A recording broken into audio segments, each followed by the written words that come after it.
The Last of the Mohicans, a narrative of 1757 by James Fenimore Cooper. Chapter 27.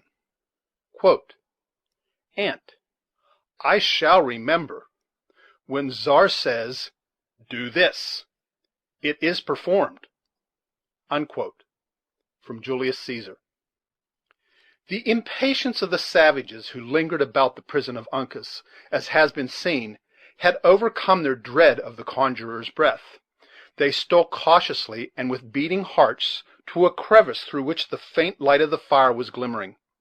For several minutes they mistook the form of David for that of the prisoner, but the very accident which Hawkeye had foreseen occurred.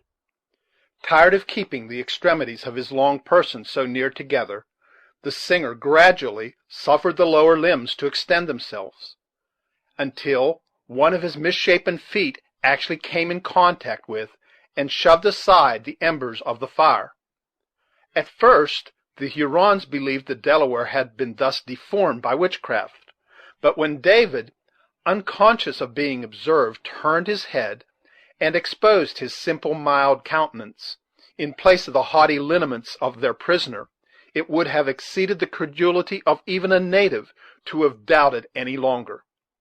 They rushed together into the lodge, and, laying their hands, with but little ceremony, on their captive, immediately detected the imposition. Then arose the cry first heard by the fugitives. It was succeeded by the most frantic and angry demonstrations of vengeance.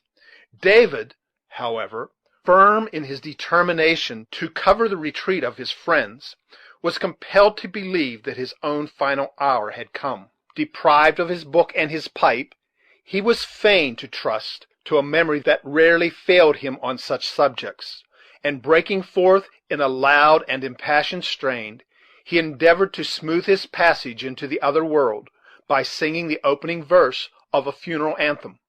The Indians were seasonably reminded of his infirmity, and rushing into the open air, they aroused the village in the manner described.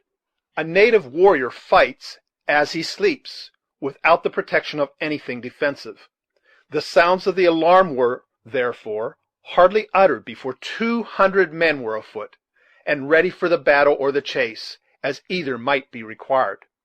The escape was soon known, and the whole tribe crowded in a body around the council lodge, impatiently awaiting the instruction of their chiefs. In such a sudden demand on their wisdom, the presence of the cunning Magua could scarcely fail of being needed. His name was mentioned, and all looked around in wonder that he did not appear. Messengers were then dispatched to his lodge, requiring his presence. In the meantime, some of the swiftest and most discreet of the young men were ordered to make the circuit of the clearing under cover of the woods, in order to ascertain that their suspected neighbors, the Delawares, designed no mischief. Women and children ran to and fro, and, in short, the whole encampment exhibited another scene of wild and savage confusion. Gradually, however, these symptoms of disorder diminished, and in a few minutes the oldest and most distinguished chiefs were assembled in the lodge, in grave consultation. The clamor of many voices soon announced that a party approached who might be expected to communicate some intelligence that would explain the mystery of the novel surprise. The crowd without gave way, and several warriors entered the place, bringing with them the hapless conjurer, who had been left so long by the scout in duress. Notwithstanding this man was held in very unequal estimation among the Hurons, some believing implicitly in his power, and others deeming him an impostor, he was now listened to by all with the deepest attention. When his brief story was ended, the father of the sick woman stepped forth, and, in a few pithy expressions, related in his turn what he knew. These two narratives gave a proper direction to the subsequent inquiries, which were now made with the characteristic cunning of savages. Instead of rushing in a confused and disorderly throng to the cavern, 10 of the wisest and firmest among the chiefs were selected to prosecute the investigation. As no time was to be lost, The instant the choice was made, the individuals appointed rose in a body and left the place without speaking. On reaching the entrance, the younger men in advance made way for their seniors, and the whole proceeded along the low, dark gallery with the firmness of warriors ready to devote themselves to the public good, though at the same time secretly doubting the nature of the power with which they were about to contend. The outer apartment of the cavern was silent and gloomy. The woman lay in her usual place and posture, though there were those present who affirmed that they had seen her borne to the woods by the supposed medicine of the white men. Such a direct and palpable contradiction of the tale related by the father caused all eyes to be turned on him. Chafed by these silent imputation, and inwardly troubled by so unaccountable a circumstance, the chief advanced to the side of the bed, and, stooping, cast an incredulous look at the features, as if distrusting their reality. His daughter was dead. The unerring feeling of nature for a moment prevailed, and the old warrior hid his eyes in sorrow. Then, recovering his self-possession, he faced his companion, and, pointing toward the corpse, he said, in the language of his people, "The wife of my young man has left us. The Great Spirit is angry with his children." The mournful intelligence was received in solemn silence. After a short pause, one of the elder Indians was about to speak, when a dark-looking object was seen rolling out of an adjoining apartment into the very center of the room where they stood. Ignorant of the nature of the beings they had to deal with, the whole party drew back a little, and, rising on end, exhibited the distorted but still fierce and sullen features of Magua. The discovery was succeeded by a general exclamation of amazement. As soon, however, as the true situation of the chief was understood, several knives appeared, and his limbs and tongue were quickly released. The Huron arose, and shook himself like a lion quitting his lair. Not a word escaped him, though his hand played convulsively with the handle of his knife, while his lowering eyes scanned the whole party as if they sought an object suited for the first burst of his vengeance. It was happy for Uncas and the scout, and even David, that they were all beyond the reach of his arm at such a moment, for assuredly no refinement in cruelty would then have deferred their deaths. In opposition to the promptings of the fierce temper that nearly choked him, meeting everywhere faces that he knew as friends, the savage grated his teeth together like rasp of iron, and swallowed his passion for want of a victim on whom to vent it. This exhibition of anger was noted by all present, and from an apprehension of exasperating a temper that was already chafed nearly to madness, several minutes were suffered to pass before another word was uttered. When, however, suitable time had elapsed, the oldest of the party spoke. "My friend has found an enemy," he said. "Is he nigh, that the Hurons might take revenge?" "Let the Delaware die!" exclaimed Magua in a voice of thunder. Another longer and expressive silence was observed, and was broken, as before, with due precaution, by the same individual. "The Mohican is swift of foot and leaps far," he said, "but my young men are on his trail." "Is he gone?" demanded Magua, in tones so deep and guttural that they seemed to proceed from his inmost chest. "An evil spirit has been among us, and the Delaware has blinded our eyes." "An evil spirit!" repeated the other mockingly. "'Tis the spirit that has taken the life of so many Hurons. The spirit that slew my young men at the tumbling river, that took their scalps at the healing spring, and who has now bound the arms of Le Renard Subtil." "Of whom does my friend speak?" "Of the dog who carries the heart and cunning of a Huron under a pale skin, Le Lord Carabine." The pronunciation of so terrible a name produced the usual effect among his auditors. But when time was given for reflection, and the warriors remembered that their formidable and daring enemy had even been in the bosom of their encampment working injury, fearful rage took the place of wonder, and all those fierce passions with which the bosom of Magua had just been struggling were suddenly transferred to his companions.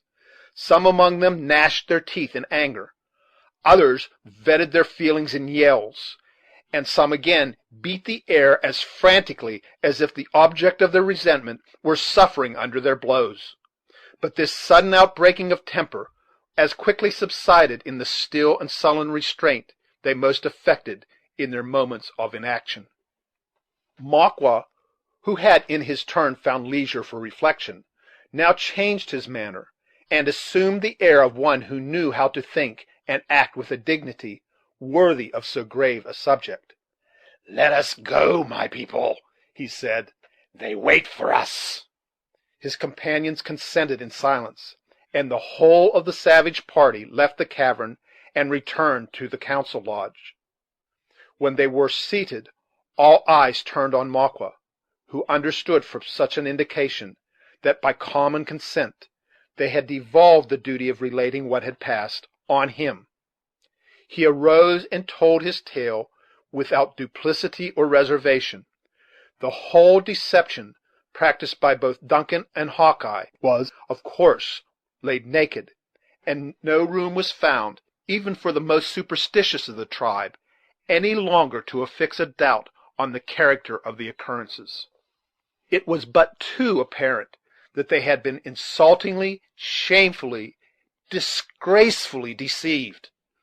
When he had ended and resumed his seat, the collected tribe, for his auditors in substance included all the fighting men of the party, sat regarding each other like men astonished equally at the audacity and the success of their enemies. The next consideration, however, was the means and opportunities for revenge. Additional pursuers were sent on the trail of the fugitives, and then the chiefs applied themselves in earnest to the business of consultation. Many different expedients were proposed by the elder warriors in succession, to all of which Magua was a silent and respectful listener. The subtle savage had recovered his artifice and self-command, and now proceeded toward his object with his customary caution and skill. It was only when each one disposed to speak had uttered his sentiments that he prepared to advance his own opinions. They were given with additional weight, from the circumstance that some of the runners had already returned, and reported that their enemies had been traced so far as to leave no doubt of their having sought safety in the neighboring camp of their suspected allies, the Delawares. With the advantage of possessing this important intelligence, the chief warily laid his plans before his fellows, and, as might have been anticipated from his eloquence and cunning, they were adopted without a dissenting voice. They were, briefly, as follows, both in opinions and in motives. It has already been stated that, in obedience to a policy rarely departed from, the sisters were separated so soon as they reached the Huron village. Magua had early discovered that in retaining the person of Alice, he possessed the most effectual check on Cora. When they parted, therefore, he kept the former within reach of his hand, consigning the one he most valued to the keeping of their allies. The arrangement was understood to be merely temporary, and was made as much with a view to flatter his neighbors as in obedience of the invariable rule of Indian policy. While goaded incessantly by these revengeful impulses that in a savage seldom slumber, the chief was still attentive to his more permanent personal interest. The follies and disloyalty committed in his youth were to be expiated by a long and painful penance, ere he could be restored to the full enjoyment of the confidence of his ancient people, and without confidence there could be no authority in an Indian tribe. In this delicate and arduous situation, the crafty native had neglected no means of increasing his influence, and one of the happiest of his expedients had been the success with which he had cultivated the favor of their powerful and dangerous neighbors.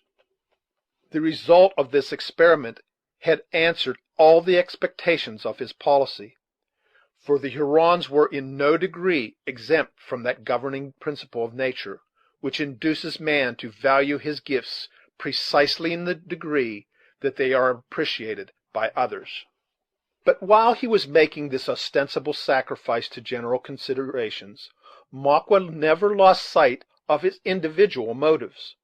The latter had been frustrated by the unlooked-for events which had placed all his prisoners beyond his control, and he now found himself reduced to the necessity of suing for favors to those whom it had so lately been his policy to oblige. Several of the chiefs had proposed deep and treacherous schemes to surprise the Delawares, and by gaining possession of their camp, to recover their prisoners by the same blow; for all agreed that their honor, their interest, and the peace and happiness of their dead countrymen imperiously required them speedily to immolate some victims to their revenge. But plans so dangerous to attempt, and of such doubtful issue, Maqua found little difficulty in defeating. He exposed their risk and fallacy with his usual skill, and it was only after he had removed every impediment in the shape of opposing advice that he ventured to propose his own projects. He commenced by flattering the self-love of his auditors, a never-failing method of commanding attention. When he had enumerated the many different occasions on which the Hurons had exhibited their courage and prowess in the punishment of insults, he digressed in a high encomium on the virtue of wisdom. He painted the quality as forming the great point of difference between the beaver and other brutes, between the brutes and men, and finally between the Hurons in particular and the rest of the human race. After he had sufficiently extolled the property of discretion, he undertook to exhibit in what manner its use was applicable to the present situation of their tribe.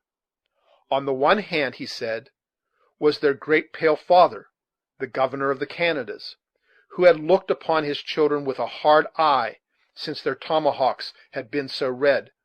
On the other, a people as numerous as themselves, who spoke a different language, possessed different interests, and loved them not, and who would be glad of any pretense to bring them in disgrace with the great white chief. Then he spoke of their necessities, of the gifts they had a right to expect for their past services, of their distance from their proper hunting grounds and native villages, and of the necessity of consulting prudence more and inclination less in so critical circumstances. When he perceived that, while the old men applauded his moderation, many of the fiercest and most distinguished of the warriors listened to these politic plans with lowering looks, he cunningly led them back to the subject which they most loved. He spoke openly of the fruits of their wisdom, which he boldly pronounced would be a complete and final triumph over their enemies. He even darkly hinted that their success might be extended, with proper caution, in such a manner as to include the destruction of all whom they had reason to hate. In short, he so blended the warlike with the artful, the obvious with the obscure, as to flatter the propensities of both parties, and to leave to each subject of hope, while neither could say it clearly comprehended his intentions. The orator or the politician who can produce such a state of things is commonly popular with his contemporaries, however he may be treated by posterity. All perceived that more was meant than was uttered, and each one believed that the hidden meaning was precisely such as his own faculties enabled him to understand, or his own wishes led him to anticipate. In this happy state of things, it is not surprising that the management of Maqua prevailed. The tribe consented to act with deliberation, and with one voice they committed the direction of the whole affair to the government of the chief who had suggested such wise and intelligible expedients. Makwa had now attained one great object of all his cunning and enterprise. The ground he had lost in the favor of his people was completely regained, and he found himself even placed at the head of affairs. He was, in truth, their ruler, and, so long as he could maintain his popularity, no monarch could be more despotic, especially while the tribe continued in a hostile territory. Throwing off, therefore, the appearance of consultation, he assumed the grave air of authority necessary to support the dignity of his office. Runners were dispatched for intelligence in different directions. Spies were ordered to approach and feel the encampment of the Delawares. The warriors were dismissed to their lodges, with an intimation that their services would soon be needed, and the women and children were ordered to retire, with a warning that it was their province to be silent. When these several arrangements were made, Magua passed through the village, stopping here and there to pay a visit where he thought his presence might be flattering to the individual. He confirmed his friends in their confidence, fixed the wavering, and gratified all. Then he sought his own lodge. The wife the Huron chief had abandoned when he was chased from among his people was dead. Children he had none, and he now occupied a hut without companion of any sort. It was, in fact, the dilapidated and solitary structure in which David had been discovered, and whom he had tolerated in his presence on those very few occasions when they met, with the contemptuous indifference of haughty superiority. Hither, then, Makwa retired, when his labors of policy were ended. While others slept, however, he neither knew or sought repose. Had there been one sufficiently curious to have watched the movements of the newly elected chief, he would have seen him seated in a corner of his lodge, musing on the subject of his future plans, from the hour of his retirement to the time he had appointed for the warriors to assemble again. Occasionally the air breathed through the crevices of the hut, and the low flame that fluttered about the members of the fire threw their wavering light on the person of the sullen recluse. At such moments it would not have been difficult to have fancied the dusky savage, the Prince of Darkness, brooding on his own fancied wrongs, and plotting evil. Long before the day dawned, however, warrior after warrior entered the solitary hut of Magua, until they had collected to the number of 20. Each bore his rifle and all the other accoutrements of war, though the paint was uniformly peaceful. The entrance of these fierce-looking beings was unnoticed, some seating themselves in the shadows of the place, and others standing like motionless statues, until the whole of the designated band was collected. Then Magua arose and gave the signal to proceed. Marching himself in advance, they followed their leader singly, and in that well-known order which has obtained the distinguished appellation of Indian file. Unlike other men engaged in the spirit-stirring business of war, they stole from their camp unostentatiously and unobserved, resembling a band of gliding spectres more than warriors seeking the bubble reputation by deeds of desperate daring. Instead of taking the path which led directly toward the camp of the Delawares, Magua led his party for some distance down the windings of the stream, and along the little artificial lake of the beavers. The day began to dawn as they entered the clearing which had been formed by those sagacious and industrious animals. Though Magua, who had resumed his ancient garb, bore the outline of a fox on the dressed skin which formed his robe, there was one chief of his party who carried the beaver as his peculiar symbol or totem. There would have been a species of profanity in the omission, had this man passed so powerful a community of his fancied kindred, without bestowing some evidence of his regard. Accordingly, he paused and spoke in words as kind and friendly as if he were addressing more intelligent beings. He called the animals his cousins, and reminded them that his protecting influence was the reason they remained unharmed, while many avaricious traders were prompting the Indians to take their lives. He promised a continuance of his favors, and admonished them to be grateful; after which he spoke of the expedition in which he was himself engaged, and intimated, though with sufficient delicacy in circumlocution, the expediency of bestowing on their relative a portion of that wisdom for which they were so renowned. These harangues of the beast were frequent among the Indians. They often addressed their victims in this way, reproaching them for cowardice, or commending their resolution, as they may happen to exhibit fortitude, or the reverse, in suffering. During the utterance of this extraordinary address, the companions of the speaker were as grave and as attentive to his language as though they were all equally impressed with its propriety. Once or twice black objects were seen rising to the surface of the water, and the Huron expressed pleasure, conceiving that his words were not bestowed in vain. Just as he ended his address, the head of a large beaver was thrust from the door of a lodge, whose earthen walls had been much injured, and which the party had believed, from its situation, to be uninhabited. Such an extraordinary sign of confidence was received by the orator as a highly favorable omen, and though the animal retreated a little precipitately, he was lavish on his thanks and commendations. When Magua thought sufficient time had been lost in gratifying the family affection of the warrior, he again made the signal to proceed, as the Indians moved away in a body, and with a step that would have been inaudible to the ears of any common man. The same venerable looking beaver once more ventured his head from its cover. Had any of the Hurons turned to look behind them, they would have seen the animal watching their movements, with an interest and sagacity that might easily have been mistaken for reason.